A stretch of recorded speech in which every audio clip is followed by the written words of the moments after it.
Take it away. All right. Good morning, everybody. My name is Nick Majori. I'm with Magnus Title Agency. Just here to kind of go over a brief basic understanding of FinCEN's residential real estate reporting rule, who I'm sure most of you guys have heard. There's been some recent activity with as of last week, but I will address that recent activity towards the end of the presentation.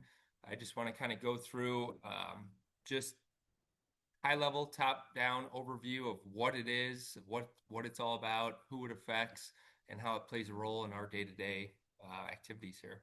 So, if anyone has any questions or any topics of conversation or anything they want to talk about or say, hey, hold on a second, can you further explain that throughout the presentation? Please don't hesitate to jump in. I'm going to interrupt Nick real quick. You got a little quieter. It did? Yeah. All right. Let's see here. Just yell at us for an hour. All right, I'll yell for you. That sounds good. That Thanks. better? Yes. All right. So let's get right into it. Let me try and share that again. There we go. All right. So FinCEN, we've all probably heard about it, a lot about it at this point in time. The FinCEN residential real estate reporting rule went into effect March 1st. So it is officially live now and affecting transactions. But let's start with what is FinCEN? FinCEN is a department of the United States Treasury. FinCEN is not new. FinCEN stands for Financial Crimes and Enforcement Network. FinCEN's been around for quite some time, but what is new is this residential real estate reporting rule. That's the whole buzz that's been going on in the industry for the last, I don't know, 14, 15 months or so. FinCEN, Financial Crimes and Enforcement Network, its whole mission is to safeguard our financial system in the United States from illicit use. It's to combat money laundering and promote national security. What FinCEN does in order to do that is they collect and analyze a whole bunch of information and data regarding financial transactions, which kind of leads us into what this new rule is actually all about. It's all about us as settlement agents collecting a whole bunch of data from certain transactions and then submitting it to the United States Treasury within 30 days of closing. Um, so we know what FinCEN is now, Financial Crimes Enforcement Network. So what is this new residential real estate reporting rule? You guys have probably heard a little bit about it or know something about it by now, but starting March 1st of this year, the new residential real estate reporting rule, it requires certain reporting persons basically the settlement and title agencies for the most part, involved in real estate closings and settlements to submit what's called a real estate report to FinCEN, so basically to the United States Treasury, regarding any transactions that have entity or trust as the buyers and are non-financed residential transactions. Non-financed is multiple things. Non-financed, the first thing that comes to mind is always cash, maybe even seller financing, but the government also includes hard money loans as non-financed transactions. So what is a reportable transfer per FinCEN? A reportable transfer is defined in the rule as a non-financed transfer to a transferee entity. A transferee is another word for buyer. Transferee entity or transferee trust of an ownership interest in residential real property. So residential transaction, it's non-finance, which means the entity, the buyer trust or buyer LLC or buyer corporation are not getting normal standard financial institution financing. So like a conventional loan, they're not doing that. They're purchasing the residential property as an entity, either by way of cash, seller financing, or hard money lender. So if it meets these three conditions, it is now considered a FinCEN reportable transaction. Purchase is non-financed, buyer is a legal entity or trust, and it's residential property. So just those three conditions, pretty much we know right from the get-go, that's going to trigger FinCEN reporting to happen on that transaction. Nick, does that include quit claim deeds, for example? Yes. Okay. So real quick, I'll jump to that. So who's responsible for reporting? So essentially, A transfer to an entity that does not involve a financial institution, so like your courtesy transfer deeds from an individual to an LLC or from an individual to a corporation, if that's not run through a title agency like an actual transaction, then here is a reporting cascade of who's responsible to submit this report to the government. And the first three pretty much, or first two have our name all over it, settlement agent. But number three, if there's no settlement agent or title agency involved, it's whoever prepares the transfer deed. So a lot of title agencies, including ourselves, we've gotten away from doing just courtesy deeds for liability reasons for the most part. But there are third-party doc preparation companies that do them. So yes, if someone just wants to take property out of their individual name and courtesy transfer it into their LLC or corporation, that is considered a reportable transfer. The only time that wouldn't be reportable is if you yourself did it. So you yourself went out, got a deed template, you yourself drafted the deed, you yourself went out, got it notarized, you yourself took it to the county and got it recorded. That would be the only time it doesn't have to be reported. The good thing is, just to follow up with the rest of your question there, I'm very happy that FinCEN decided that one type of courtesy transfer is actually exempt from reporting. And that one type is when someone purchases a home, they own it in their individual name. If they want to transfer it to their trust after the fact, or if they already owned it and they open a trust, they want to put it into their trust, as long as the owners that are transferring it to the trust are the same exact people as the settlers of the trust. So I can transfer my own property from my name into my own trust that I created. I would not be able to transfer my property in my name to Angela's trust that she created without it being reportable. So I was very happy to see that they made that an exemption. I know that that happens more often than not. But unfortunately, for the courtesy transfers going from individuals or anybody to an LLC, this is pretty much the final nail in the coffin for title agencies doing those as courtesies, because now it's going to come with reporting obligations, which we're not willing to take on if we're not actually doing a transaction. So to that point, don't be surprised if these third-party document preparation service companies or the attorneys that you've went to have a courtesy deed drafted up to put something in your LLC, don't be shocked if their cost or their fees have went up a bit, because they're going to have a lot more on their plate now in terms of reporting obligations. Um, so I'm just really quickly, I put in here just for the sake of you guys knowing it and showing it to you. I just kind of put the definitions, the government or U.S. Treasuries or FinCEN's definitions of what each of these things are. So I'll skim through them. They're pretty wordy, but definition of a non-finance transfer. The term non-finance transfer means a transfer that does not involve an extension of credit to all transferees that is either A, secured by the transfer of residential real property, and all that means is as long when they say secured by the property, that means a deed of trust is recorded against the property.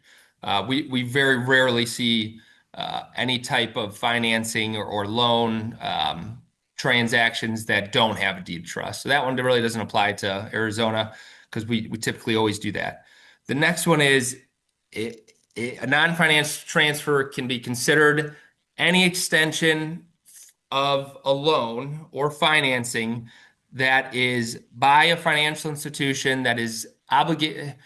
Basically, the hard money lenders fall into this category because all other financial institutions, the Wells Fargos, the Chase banks, they are all required by law to have what's called an anti-money laundering program in place and a suspicious activity reporting obligation. The hard money lenders, they are not obligated. They are not viewed as legitimate financial institutions in the government's eyes, and they do not have the requirement to have an anti-money laundering program or suspicious activity reports obligation in place. Therefore, that is why hard money lenders are considered non-finance. Now, when FinCEN sees a purchase of a property in a trust or an LLC as the buyers, and they're getting a loan from a Wells Fargo or a Chase bank, the government knows that, oh, Wells Fargo and Chase Bank, those financial institutions already have anti-money laundering programs requirements in place. So they're not worried about those transactions when there's an actual financial institution lender involved.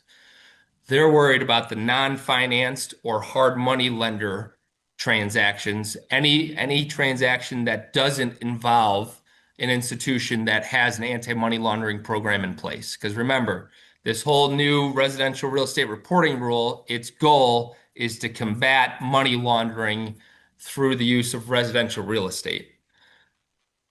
Personal opinion, maybe unpopular opinion with the government. I mean, to roll out this rule nationwide, every county, every state, every settlement agency, I mean, there has to be so much money laundering going on through residential real estate. It's just in the last 20, what is it, 25th now? So 24 days alone, this rule went into effect. Anything closing on or after March 1st, we've probably had over 300 transactions alone that are FinCEN reportable just here at Magnus in the last 24 days.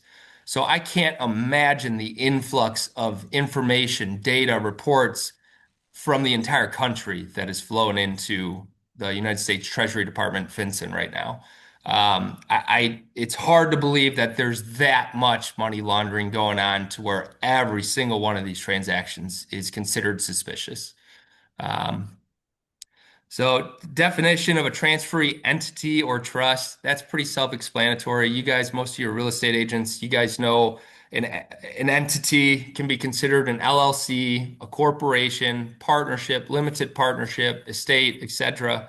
Um, Estate, it's interesting that's in there. Usually the estate is on the seller side. You don't see many estates buying trust or buying property, but and then a transferee trust is exactly what you'd think it is. It's somebody's trust. So whether it's any type of trust, family trust, revocable trust, living trust, that is what they consider a transferee trust. So basically, if your buyer is not an individual human being as a person and it's an LLC or an entity or a trust, if that's your buyer, there's no institutional financing and it's residential property, it is now FinCEN reportable.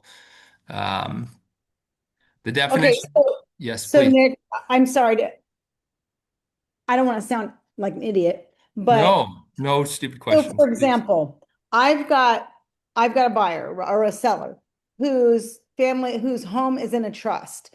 Will the title companies, and I'm saying in general, all the title companies, will they remove it from the trust as a courtesy in order to get the sale to go through in the trustee's name to the buyer?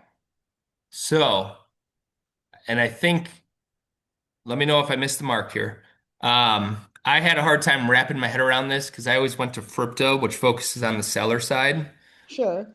Doesn't matter who the seller is on this. So the seller can be a trust, the seller can be an entity, but I see what you're saying. So if they want to sell it out of their individual name, just not even concerning FinCEN at all, are we still able to do those type of courtesy transfers?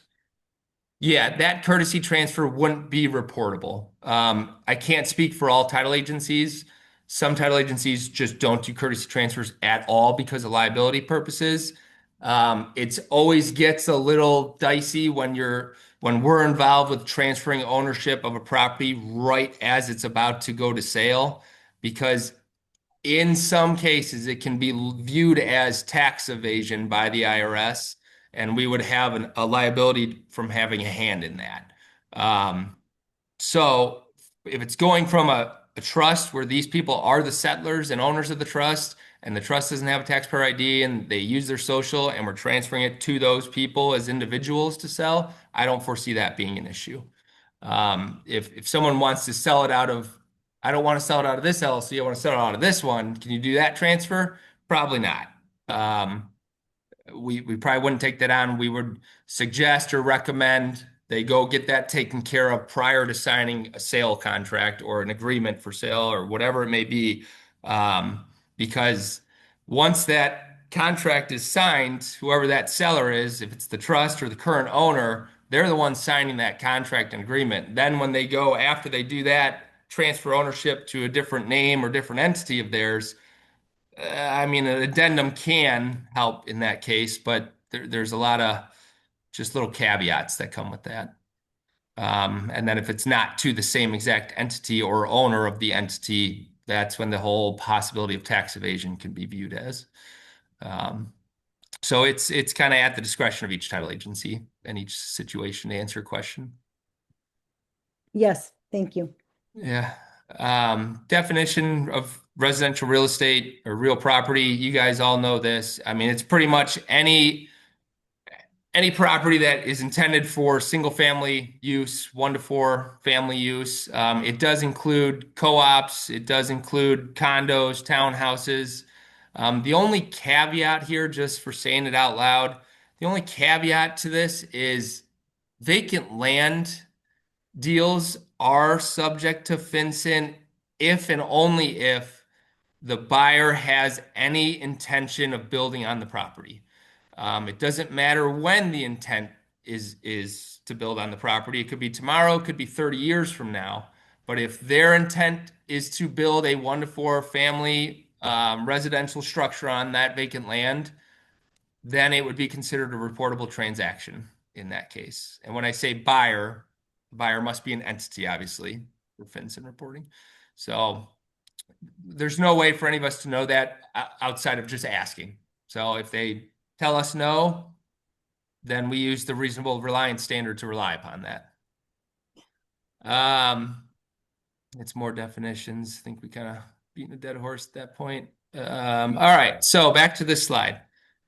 Before I get into who's responsible for reporting, any questions from that first part there? Everyone good? Okay. And then if Angela or if someone wants to monitor like the chat, I don't look at the chat or whatever, but so reporting person, who's responsible? Pretty much they came up with what's called this reporting cascade, interesting terminology, but this is a list put out by FinCEN on who the responsible party would be in each scenario. Essentially, it's got our name written all over it. Settlement agent on the closing statement. If there's no settlement agent, then it's whoever prepares the closing statement, which again is us. But number 3 is what we kind of referred to earlier. If there's no settlement agent or someone preparing a closing statement, and it's just kind of that courtesy transfer to your LLC, that would be the person, whoever prepares that transfer deed or document. It doesn't necessarily mean I have to notarize it or record it, but if I prepare it, they can come back after me, the government, if I don't report it. So 4th on the list would be the title insurance underwriter. 5th on the list, person dispersing the greatest amount of funds. So you can kind of see the trend here. It all points back to us as settlement agents or title agents. Title evaluator, pretty much your title officer.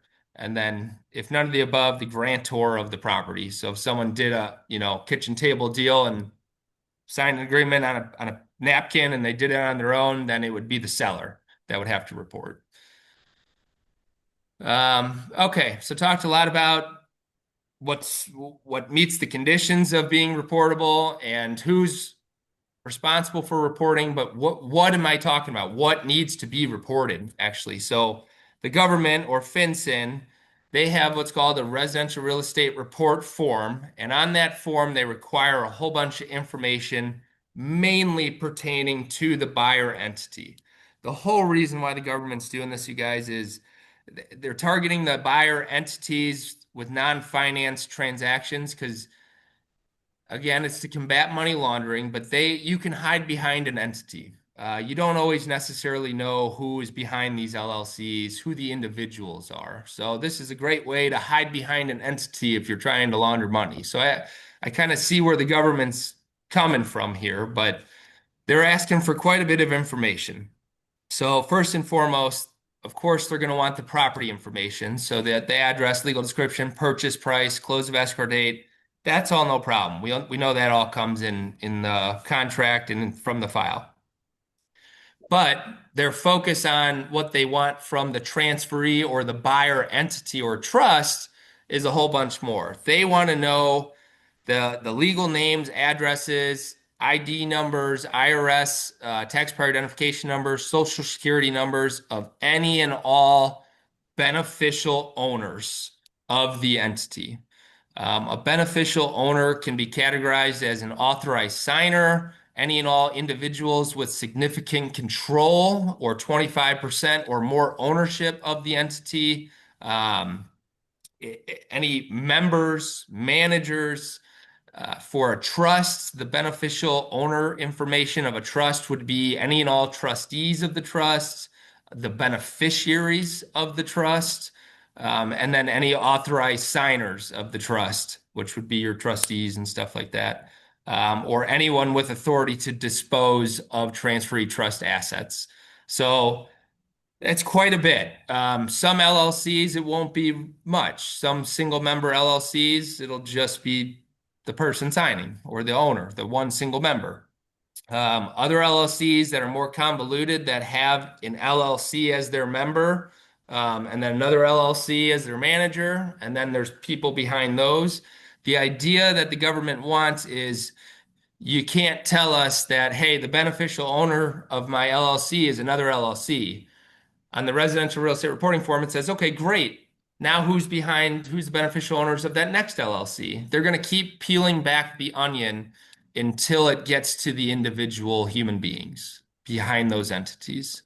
Um, Aside from all the beneficial ownership information of who's behind the buyer entities, they also, remember this is a anti-money laundering push, so they also want to know or need to know any and all payment information for all the funds that were deposited with the settlement agency or all the funds that were used to purchase the property. So we have to report the bank name, the account numbers, the payer name of those funds, the method of payment, whether it was a check or a wire, the amount of each payment. That means whatever the earnest money amount was, 2,500, we need to know where that came from, who the bank name was, the amount of that, and then another for the closing funds or in between. And then the payer is the payer recorded as transferee. If the answer to that is no, so basically, let's create a scenario here.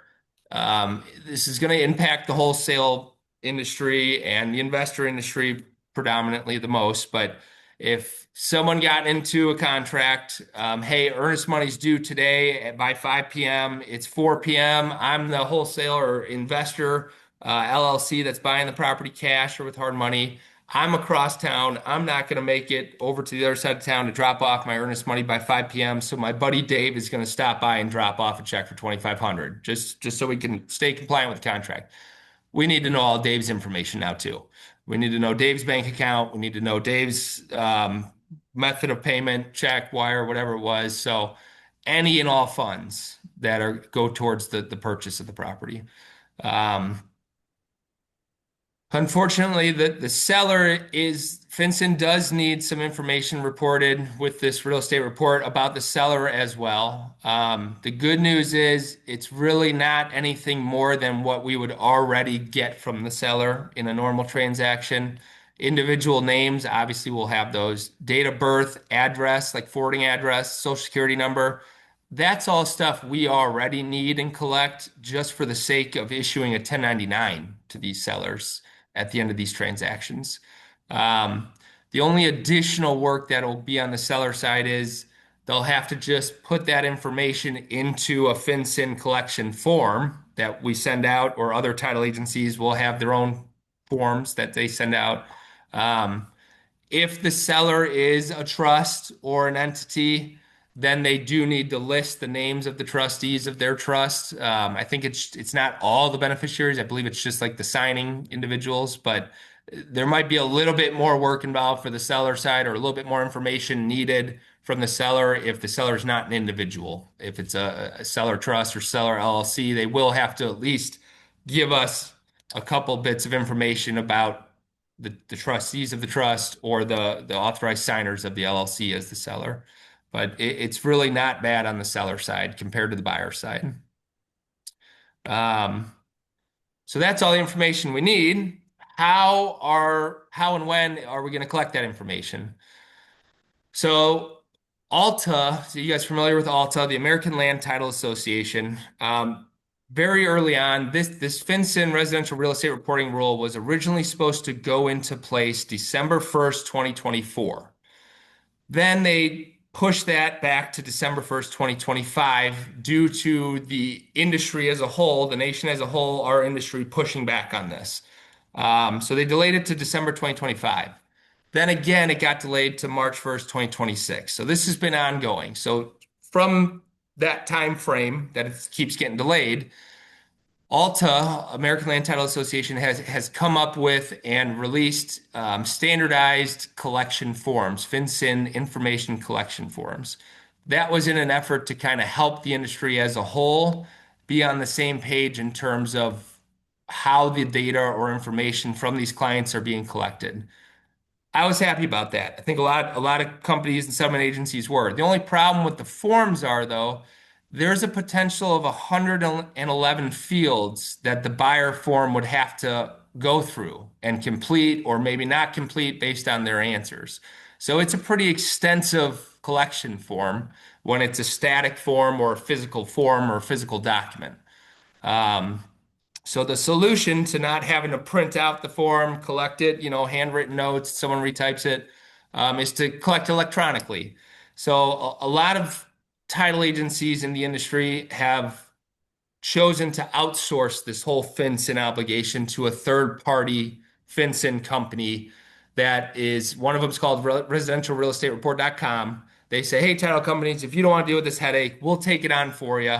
Just kick us over any FinCEN reportable transactions. We'll collect the data from the buyers and sellers. We'll take care of reporting to the government and all that good stuff, um, which is great. It sounds great, but guys, we already know how hard it is to get clients to log into our own software, right? The Qualia portal.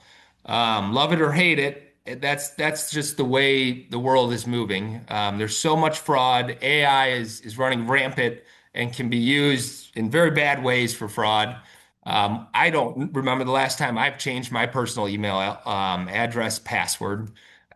It's too easy now. So everything is moving towards portals, guys. I can't even get the tires on my truck changed without logging into a portal to see the status on that. So everyone should be more familiar with portals these days, but we didn't want to outsource this part of the transaction because now we have to tell clients not only log into Quality Connect for the transaction, by the way, you're going to get a third-party link to log into some third-party portal now to collect all of this information for FinCEN reporting. So I figured it'd be easier to keep this in-house, but I do know a lot of title agencies did go the route of outsourcing this. So we are going to be collecting the information through our software that we already use, Qualia. Qualia Connect is the portal, is what that feature is called. Qualia came up with very nice dynamic data collection forms is the terminology for it. But what that means is essentially instead of a static manual piece of paper data collection form, it's collected electronically with the same questions, but when the word dynamic means it's constantly changing. So if I choose this first question here, confirm what type of buyer you are, if I choose I'm an individual, the rest of the questions disappear, you guys. That's because reporting is not required if I'm an individual buying a property. But if I select, hey, I'm buying the property as a trust, now you see all the questions only pertaining to a trust buyer reappear. So this shortens the length of the actual questions in the form, going from the 111 field Alta form, the manual form, Qualia with the electronic form, if they use Qualia Connect, now they have a dynamic form that changes on the fly based on their answers to the first couple questions. So this significantly shortens the data collection process for not only us, but also for the clients. So what's your relationship to the trust, a trustee? Are there any reporting exemptions? The answer, just for your guys' sake, to help coach your clients along, even though we're doing the coaching with them, there's not going to be an exemption. If they've received the task to fill out this form, that means we've already deemed there's no exemptions for them. Um, and then they just go through and provide the information. Once they're done, they click the submit button at the very bottom, and then the form automatically kicks back to us in Qualia. So we've made it as simple as possible. The good news is with the LLC buyers, your investors, your wholesalers, they'll get used to this. The repeat buyers, they can't take business down the street to another title agency. This is a blanket policy put in by the government across the nation, every title agency, every settlement agency. But every settlement agency, title agency might be handling this different. This data collection form being electronic, it makes things a lot easier, a lot smoother. As soon as they click the submit button, the escrow officer gets notification that it's been complete, submitted back. They review it and they can talk to the client to see if there's anything missing or whatnot. To that point, if there's anything missing, I've trained our staff. We're not private investigators, you guys. We can depend on what's called a reasonable reliance standard. So it's not our duty to tell you as the entity buyer whether you're lying on this form or not. It's not my job to say, hey, I think you have more beneficial owners. You need to add more stuff to this form. We can reasonably rely upon the information provided to us as long as the person providing it, the buyer entity, attests to the fact that that information is true and correct to the best of their ability. So whatever they provide us here is what we're going to submit to the government. And as long as they attest to it, either by signature or by checking this attestation box, then we can reasonably rely upon it and move on. The sooner the buyer entity and I guess seller side, for lack of a phrase, can complete these forms and get the information we need back to us, the better. The reason being is we cannot close a FinCEN reportable transaction without having all the necessary information needed to report to the government. There's no law, I'll be honest, there's no law in place saying we can't close, but the fine or penalty for a willful violation. So basically, if I say, yeah, it's all right if we don't have it, let's just close and we'll get it after the fact. We all know how easy that is to do.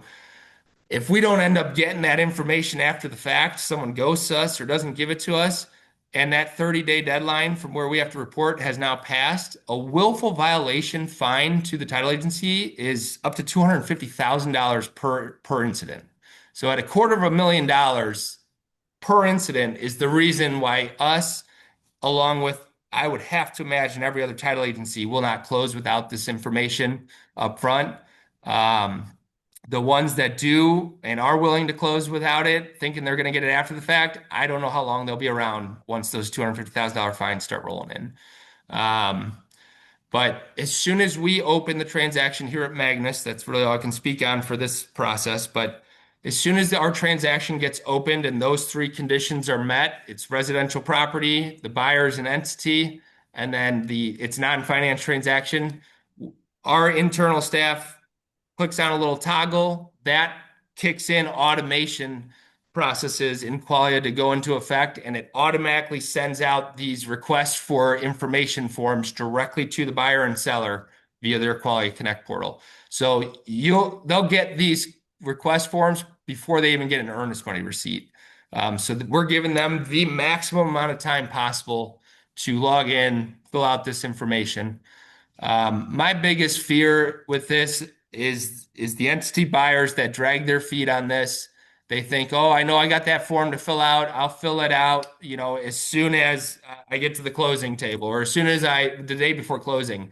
Then they realize how much needs to go in there. And oh no, my buddy John is another beneficial owner. John's out of the country now. I don't know his social security number. What do I do? So now there's a potential delay in closing. How does that look on the seller side now? It's not the title company's fault, or is it because we're not allowing closing without the information, but they haven't provided the information? So I fear those type of messes, for lack of a better phrase. So far, so good, to be honest, though. There hasn't been a lot of pushback. There's been enough buzz about this in recent months to where everyone was kind of aware it was coming, but we need it before closing. Excluded transactions. So like everything else, there's always exemptions, exclusions. Most of these don't really, they're not, I don't want to say they don't apply, but most of them aren't things that we encounter on a daily basis. So the grant or transfer or revocation of an easement, we don't deal with that much. That's not FinCEN reportable. transfer resulting in death of an individual. I want to clarify that one. That does not mean the seller is an estate. That is not a transfer. The estate, so the person that passed away owned the house. Now that they passed away, now their estate owns the house. There was never a transfer to the estate. What they're referring to here is resulting from the death of an individual, like a beneficiary's deed or something like that. That transfer would not be reportable. Um, Pursuant to terms of trust, transfer incident to divorce or dissolution of marriage. Again, you guys, these are not sellers that are getting divorced and transferring to a new buyer. What they're talking about here is two people are getting divorced. The court awards ownership of the property to the husband or to the wife, and the court in their paperwork says the wife now has full ownership. That type of transfer from both of them to just whoever the court says has full ownership, that is exempt. The one at the very bottom is the one that we talked about earlier. That's the one that does apply to us. That's the one that I like. The transfer for no consideration, that's a courtesy transfer made by an individual, either alone or with the individual's spouse, to a trust in which those individuals are the settlers or grantors of the trust. So I'm the individual, I own the house, transferring it to my trust that I'm the settler of. That is exempt. Let's see, exempted entities. There are certain buyer entities that are exempt from this, most of which a lot of us don't deal with on a daily basis. If the bank is buying a house, so if Wells Fargo is my buyer on the contract, I don't have to report that one.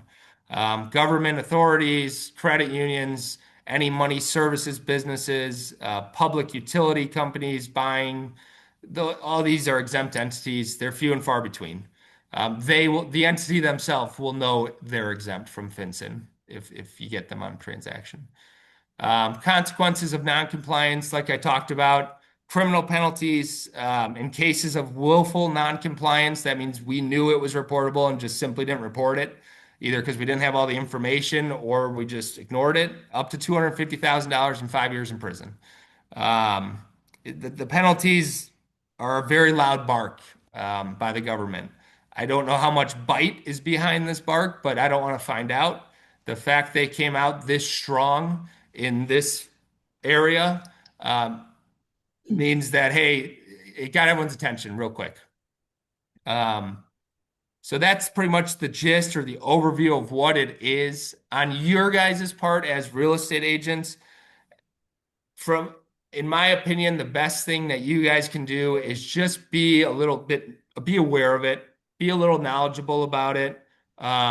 Essentially, know the three conditions that will trigger it to be a FinCEN reportable transaction. So if it's residential property, non-financed, and the buyer is an entity, just know that. So now if you guys will know it before we will, because you guys are the ones putting together the contracts. This way, at least nobody likes surprises, right? We all know that. Communication's key. We all know that. So if you notice those three conditions as you're working with the buyer or seller, give them a heads up. Just say, guys, this one might be what's called FinCEN reportable, which means the title agency more than likely is going to have to collect a little bit of additional information from each side. It's something, blame the government. Big fan of that. I tell my staff that too. Guys, I know clients hate it. I know this is tough. I know this is going to be a learning curve. We don't like it either. We don't want to be doing this either.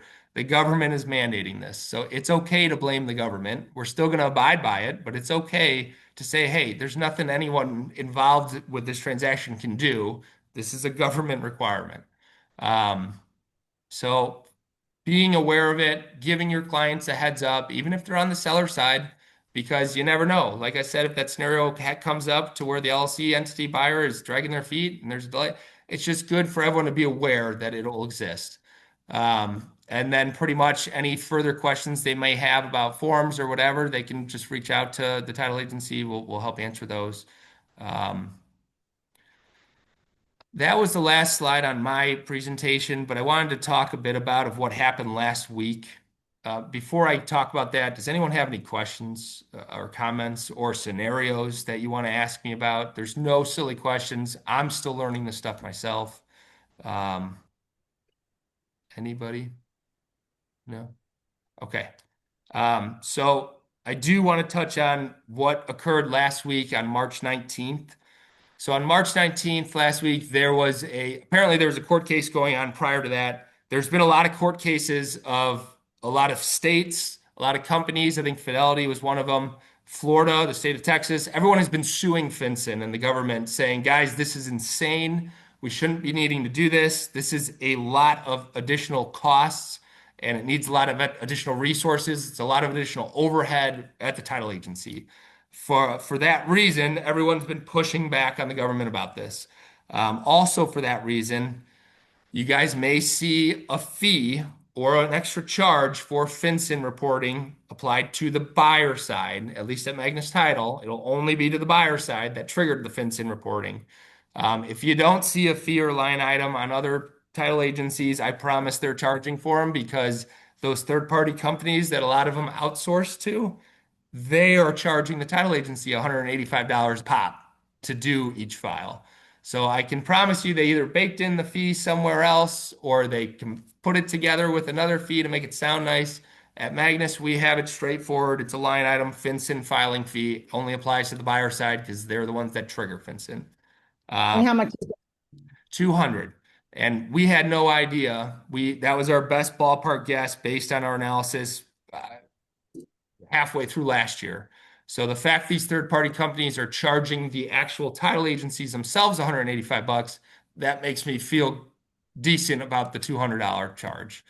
To that point, March 19th, so last Thursday, there was a U.S. Federal District Court in Texas that ruled on a case, and it was Flowers Title Agency. That was the name of the title agency. It's kind of like Magnus. It's privately owned, family run and operated. That went up against FinCEN or Bassinet, U.S. Treasury, saying this is not within the scope of FinCEN, who works under the U.S. Treasury, who is a part of the Bank Secrecy Act, the BSA. This is outside your guys' scope. It is not lawful. It is not right to basically take an entire group of transactions, so residential, entity buyer, non-financed, and consider the entire group as suspicious. That's not right. That is, however, targeting, segregation, however you want to look at it, you can't just say, just because we've had bad actors that met those three conditions, that doesn't necessarily mean all of them are suspicious. They won. They won that case. So as of Thursday, March 19th, the U.S. Federal District Court judge in Texas put his hammer down and ruled that the entire country vacates this FinCEN process right now. So as of Thursday, March 19th, FinCEN is no longer in place. Everything I just taught you guys is not in place anymore. It's not required by the government. The reason why I still went through all this stuff is I am 99.9% certain FinCEN is going to appeal that ruling very quickly. Right. And that appeal case might take some time, but in order for them, they're going to appeal it. And I personally believe they're going to submit a motion or file a motion to seek out a stay order, which means, hey, court, we want what you just struck down. We want the FinCEN reporting process or reporting rule to stay in place while we hash out this appeals case. If they do that, that means all of these requirements are going right back into place. It could be tomorrow. So if they're granted that motion to stay, that means it's back on immediately while they hash out the appeals case. And if FinCEN loses the appeals case, then this will go away for good. I know we're being recorded, but I would love that. I would love for this to go away for good. This is a giant headache, you guys. This is a pain. I'm not a fan of it. I get the reason for it. I understand that. But I think it's throwing a very wide net to catch very few fish. And it is a lot of additional work, overhead, processes, costs. with the potential of, oops, we made a mistake. Now we're getting fined 100 grand. It's a little crazy to me, a little outlandish, but we'll see how this plays out. We at Magnus, there's been multiple underwriters and multiple attorney opinions that have been sent out since Thursday last week on what to do now while the rule is temporarily shut down. Um, at Magnus, we are not going to be charging the $200 filing fee while the rule is not in place as of Thursday last week. We will still be collecting the information on the forms, though, because if they get granted a stay, and it goes back into effect immediately, I don't know if they're going to have it into effect immediately and in retrospect, saying, yeah, we know it was shut down for 5 days or so, but now it's back on, and for those last 5 days, you better be reporting. That's a possibility. So I'm erring on the side of caution by still collecting at least the information. If a buyer entity really has a problem with that and refuses, we can't force them because it is no longer enforced by the government at this exact moment in time, which is fine, but we will notate the file and we'll have them sign a form saying, I'm refusing to give you this just to cover our butts. But so far, since Thursday, the word has spread now that that court case ruling struck down the FinCEN rule. Everyone's still been okay with just at least providing information, but we're not charging a fee. It's called the FinCEN filing fee. If we're not required to file as of last Thursday, there's no reason for us to charge a fee for it. So stay tuned on that. Check with please check with Magnus, check with your reps at Magnus, check with the EOs at Magnus. As soon as there's more information or updates on that case and on an appeal or potential motion to stay put in by FinCEN, I will be updating our entire staff in real time. So they should all have enough knowledge to answer any and all of your questions as well on that. But keep an eye out for it, or Google it, search for it, subscribe to something along those lines. It's interesting. So hopefully it goes away for good. I would love that, even though we've done all this work on it. But yeah, I have a feeling they're going to appeal it and at least put it back into place temporarily. So that's the latest news. I didn't want to say that first because I didn't want you guys to be like, oh, I don't need to listen to this stuff. But does anyone have any questions? Or again, has anyone, I got a question for you guys. Has anyone dealt with a FinCEN transaction yet? Any of you guys, any agents yet? Closing next month that the title company just sent the seller something kind of like what looks like this third party you're talking about. Yeah. And they hold title in the name of trust. It could just be trust verification or something. Nope, this is it. It kind of looked like this to me. Yep. So they're just going to have to, well, this is not their part, information about person completing it. Oh, yeah, that would be them. So whoever's completing the form, so them, so they write their name. But let's see. So if the transfer is another word for seller. So if the seller is an individual, put their information there. If the seller is an entity, like an LLC, that's where they would go. So those are left blank. And that's kind of why I said the electronic form is nice because it eliminates those. And then this page, if the transferor is a trust, this is where they put the legal name of their trust, the date of their trust, if their trust has a taxpayer ID. If not, a lot of trusts use, whoever the seller's social security number is. Yeah, that was a hang up for the seller because the page didn't say Soc. It said, EIN. Yeah. And she was scrambling to figure out where's the EIN. I said, well, you might have had to have one for the trust when you opened the bank account. She called the bank. They're like, no, all we have is your social security number. She ended up calling the escrow officer and I said, yeah, just type in your social. It wouldn't take 1, 2, 3. It wouldn't take blank. It wouldn't take zeros. But I guess Soc ended up. They could type in their social and then it'll just display in the EIN format, where it's 2 digits, then the dash instead of social security number format where it's 3, 2, 4. It can, I don't know if you see the screen where the part where I highlighted there, just for your knowledge, in case you ever have to point someone to it.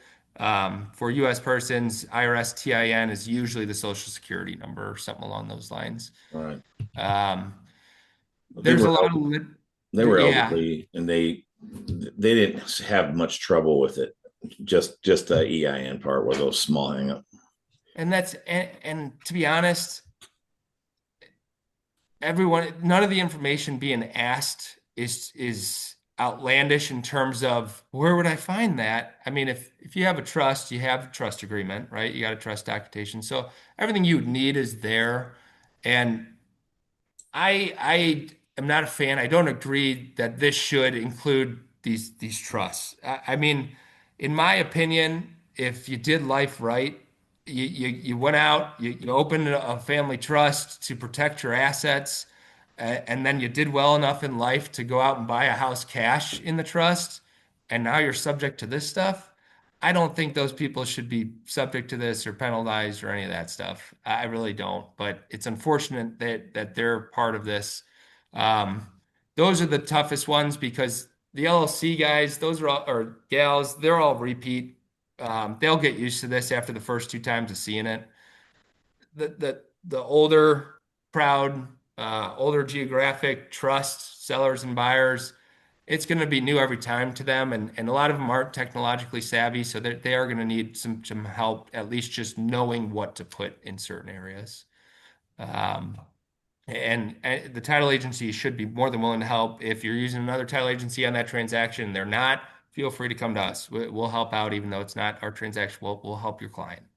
Um, but yeah, you'll see these forms. You'll see third-party company portals being sent to your clients from other title agencies. We are keeping all of ours in-house and in Qualia. We're trying not to make it more confusing than things already are. So, and to that point that we were just talking about, you see that question, the second question down there, see how it keeps changing depending on if I'm a LLC or a trust. So that helps guide the older folks through it, but it's just getting them to the screen is the hardest part. So, any other questions or scenarios or experiences to this point that you guys have had? I had some feedback at another meeting. Nick, in the chat, Ben Walter said he had one a couple of weeks ago and paid a fee. And that's because obviously a couple of weeks ago, we were all charging a fee. Yes. So only up until literally yesterday, we're stopping charging the fee. Even though the ruling happened on March 19th, word didn't get out and around until honestly Monday morning. It did get out and around, but unless you are specifically sitting in front of a computer Googling for it, it took a minute to get to everybody. I sent out the email on Monday night to our entire staff to no longer be putting fees on newly opened transactions at this time. But I have a real good feeling, and that's okay that you were charged a fee. That file was reported, so we still have to report everything that was closed and open and that we've been working on from March 1st to Monday. That stuff still needs to be reported to the government because it was in effect during those times. The stuff moving forward now until something new happens in this case does not have to be reported. But we're still going to collect because I have a feeling they're going to put the stay motion in place, and then they might even say, hey, you still have to report everything all the way back to March 19th when that ruling was made because it should never been made. So I hope that doesn't happen, but that's why we're still collecting. I know some title agencies just said, hey, sweet, we think it's over. We're done. We're not collecting anything. That's fine, but I just don't want it to get put back into place the day before that transaction's supposed to close that they didn't collect on, and now there's a delay in closing. I'd rather have it and not need it than to need it and not have it the day before closing. Because we don't know when this is going to go back into place, if at all, but it could be tomorrow if they get granted a stay. So we're erring on the side of caution. I know it's a little bit of extra work, but it will save a whole lot of headache if it gets put back into place the day before closing on several transactions. So, anybody else? Anything I can help answer? Was this helpful? I never really get much, feedback to you guys. Did it make sense at least? After doing all the homework and research and knowing so much about it, sometimes I go too much into detail, but did everyone get something? No, I think it was beneficial, Nick, even the lawsuit the fact that things could be on hold or could not. I loved having that additional information because it's information we need to pass on to our clients. Yeah, and it shows I you're up to hate to date. see companies not charging it, but they could be. I mean, Right. that's useful information. And based on how other companies, how they either bake their fees in or um, how they labeled their fee, ours is labeled FinCEN filing fee. Hmm. If we're not required to file by the government, we're not going to charge it. Right. So if other places FinCEN service fee, well, that service might just be collecting the data. So just be watchful for it. But yeah, this is literally all new news. It came as a shock to me. One of the attorneys over at Old Republic Underwriter sent me a text message at like 5 a.m. on Monday morning with an article telling me about this. I was like, no way. But the fact that the government has fought from December 1st, 2024, December 1st, 2025, March 1st, 2026, kept fighting to put this in motion. It's hard for me to believe that they're just going to roll over because some judge in Texas said, yeah, no, I don't think this is right. We're going to strike it down. Um, a lot of infrastructure and costs has already been spent by the government to build a online reporting system and process. There's been a lot of things built, put into place, and prepared for by the government. So I don't think they're going to go down without a fight. I'm certain they're going to appeal this. I just don't know in which manner or how long it will take. Stay tuned. All right. If that's it, thank you all for your time and attention. I appreciate it. Please don't hesitate to reach out to any of our reps, Angela, any of our staff, or even myself. I'll be happy to help answer any questions that you have or you think of after the fact. Perfect. Thank you, Nicholas. It was wonderful. Thanks, I Nick. appreciate you. Yeah, No. thank you, Angela. Thank you, Ashley, and thank you, Nick. You guys, that was great. And it is recorded. Like I said, I'll send up a follow-up email to everybody after this. Sounds good. Thank you, Thanks, guys. guys. Wonderful. Thank you, Kelly. Yeah. That was great.